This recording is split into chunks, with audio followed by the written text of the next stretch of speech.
नमस्कार दोस्तों, आप सभी का आपके YouTube चैनल शिक्षा शास्त्री में ये सहस्त्राब्दी विकास लक्ष्य, मिलेनियम डेवलपमेंट गोल और सस्टेनेबल डेवलपमेंट गोल संयुक्त राष्ट्र संघ के बारे में। संयुक्त राष्ट्र संघ के वर्ष 2030 शिखर सम्मेलन में 2015 तक के लिए 8 वैश्विक विकास लक्ष्य निर्धारित किए गए थे, जिन्हें मिलेनियम डेवलपमेंट गोल MDG के नाम से जाना जाता है। संयुक्त राष्ट्र ने उस समय के 189 सदस्य राष्ट्रों तथा 22 अंतर्राष्ट्रीय संस्थानों ने 2015 तक के लक्ष्यों के लिए संकल्प किया, जिसमें कुल थे। जिसमें पहला लक्ष्य था भूखमरी और गरीबी को समाप्त करना, दूसरा सार्वजनिक प्राथमिक शिक्षा, तीसरा लिंग समानता और महिला सशक्तिकरण, चौथा शिशु मृत्यु दर को घटाना, को बढ़ावा देना, HIV एड्स, मलेरिया तथा अन्य बीमारियों से छुटकारा पाना, पर्यावरण सततता, और 8वां था वैश्विक विकास के लिए संबंध स्थापित करना। ये 8 लक्ष्य मिलेनियम डेवलपमेंट गोल के लिए निर्धारित किए गए थे। अब हम लोग बात करते हैं कि इन लक्ष्यों को पूरा करने के लिए भारत की क्या स्थिति रही, भारत ने कितने लक्ष्यों को प्राप्त किया। और इसमें आपको बता दें कि भारत ने लक्षित लक्ष्यों में से HIV एड्स, गरीबी, सार्वजनिक शिक्षा तथा शिशु मृत्यु दर के निर्धारित मानकों को 2015 तक प्राप्त कर लिया है, जबकि अन्य लक्ष्यों में भारत अभी भी पीछे है। अब हम लोग बात करते हैं सतत विकास लक्ष्य के बारे में, जिनका निर्धारण 2015 में किया गया और ये लक्ष्य 2030 तक पूरे किए जाने हैं। इसमें कुल 17 लक्ष्यों को रखा गया है। सस्टेनेबल डेवलपमेंट गोल भविष्य के अंतर्राष्ट्रीय विकास संबंधित लक्ष्यों के सेट है। इस विकास के लिए संयुक्त राष्ट्र संघ के द्वारा बनाया गया है और वैश्विक लक्ष्यों के समान परिचालित किया गया है। के अंत में जब मिलेनियम विकास लक्ष्य को पूर्ण कर लिया गया, इसकी जगह पर 2015 में 2030 तक के लिए 17 विकास के लक्ष्यों को निर्धारित किया गया और इसके साथ ही 169 विशिष्ट लक्ष्य भी इसके साथ निर्धारित किए गए। मिलेनियम डेवलपमेंट गोल जो 2000 में संयुक्त राष्ट्र संघ की जनरल असेंबली की बैठक में हुआ था, वहाँ पे 8 लक्ष्य बनाया गया था और इसके साथ ही एसोसिएटेड जो टारगेट थे उसकी संख्या 18 थी। इसके पूर्व आपको बता दें कि ब्राज़ील के रियो डी जेनेरियो शहर में 1992 में एक सम्मेलन हुआ था, जिसे पृथ्वी सम्मेलन के नाम से जाना जाता है। इसके ठीक 20 साल के बाद 2012 में रियो +20 के नाम से एक सम्मेलन हुआ, जहाँ तय हुआ कि जो क्योटो प्रोटोकॉल बना था उसे 2020 तक ही जारी रखा जाएगा। 2020 के बाद क्या करना है, यह 2015 में जो पेरिस में सम्मेलन होगा उसमें सभी देश तय करेंगे। इसी सम्मेलन में 17 विकास लक्ष्यों का निर्धारण हुआ, जो सितंबर 2015 से शुरू में लक्ष्य निर्धारित किया गया और इसे शुरू करने की जो तिथि थी वो 1 जनवरी 2016 थी और इस लक्ष्य को प्राप्त करने की जो अंतिम तिथि है वो 2030 है।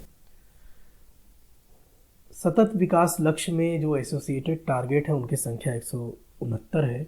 1887 में पर्यावरण और विकास पर सुझाव देने के लिए गठित आयोग, जिसका नाम ब्रंटलैंड आयोग था, सबसे पहले इन्होंने सस्टेनेबल डेवलपमेंट के बारे में चर्चा किया था। बात करते हैं कि जो अगस्त 2015 में 193 देश 17 लक्ष्यों के लिए सहमत हुए थे, वे लक्ष्य कौन कौन से हैं।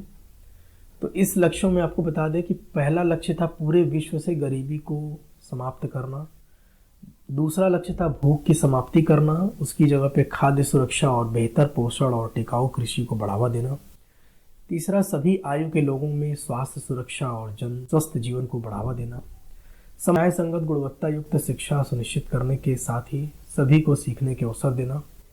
इसी चौथे लक्ष्य पर यूनेस्को काम कर रहा है। भारत में जो नई शिक्षा नीति आई है वो भी इसी चौथे लक्ष्य के आधार पर ही बनाया गया है।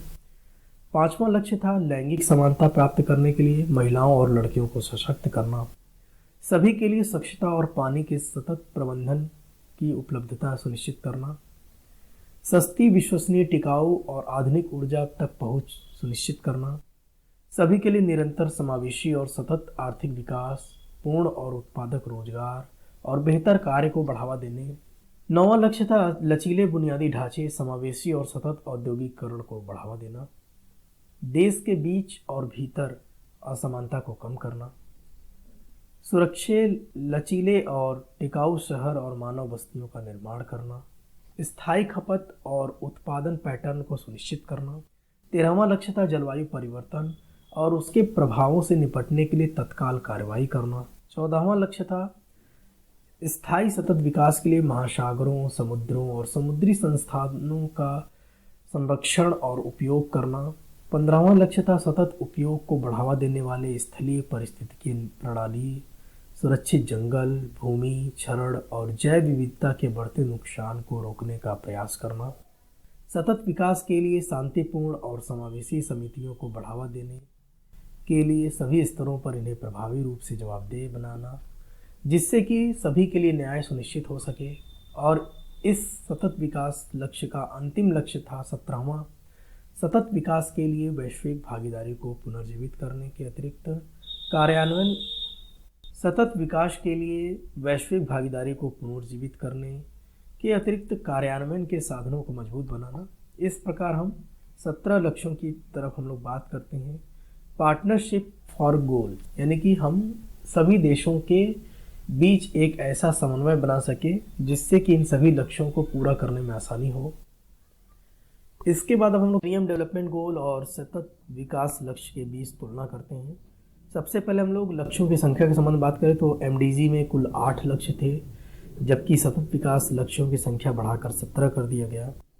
इनके उप लक्ष्यों की जो संख्या थी वो एमडीजी में 21 थी, जबकि एसडीजी में इसकी संख्या 169 थी। कुल संकेतकों की संख्या की बात करें तो एमडीजी में कुल संकेतकों की संख्या लगभग 60 थी, जबकि एसडीजी में इनकी संख्या बढ़कर 232 हो गई।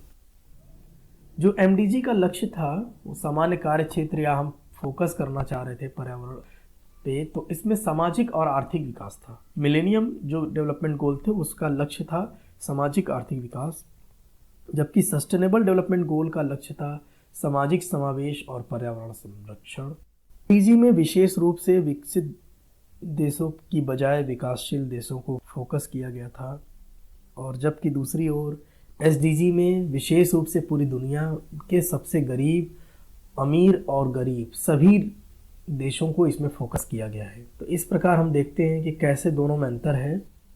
जो सहस्त्राब्दी विकास लक्ष्य की सफलताओं पर निर्मित होते हैं तो जो अत्यधिक गरीब और मानव अभाव के सबसे खराब रूपों को समाप्त करने में विशेष लक्ष्य के मील के पत्थर का प्रतीक है, जबकि एसडीजी में एमडीजी के 8 लक्ष्यों से 17 लक्ष्यों तक अपना दायरा बढ़ाया है, जिसमें असमानताओं से लड़ने, आर्थिक विकास में वृद्धि, अच्छी नौकरियां प्राप्त करने, स्थायी शहर और मानव बस्तियां, औद्योगिकरण, पारिस्थितिक तंत्र, महासागर, जलवायु परिवर्तन से निपटने पर सार्वभौमिक लक्ष्य शामिल है। सतत उपयोग और उत्पादन के साथ साथ शांति का निर्माण और न्याय और संस्थानों को मजबूत करना। एमडीजी के विपरीत विकासशील देशों को लक्षित करता है। एसडीजी सभी देशों पर लागू होता है, चाहे वह अमीर हो, मध्यम हो अथवा गरीब देश हो। एसडीजी भी राष्ट्रीय स्वामित्व वाले और देश के नेतृत्व वाले होते हैं, जिसमें प्रत्येक देश को एसडीजी लक्ष्य प्राप्त करने के लिए एक राष्ट्रीय ढांचा स्थापित करने की स्वतंत्रता दी गई है।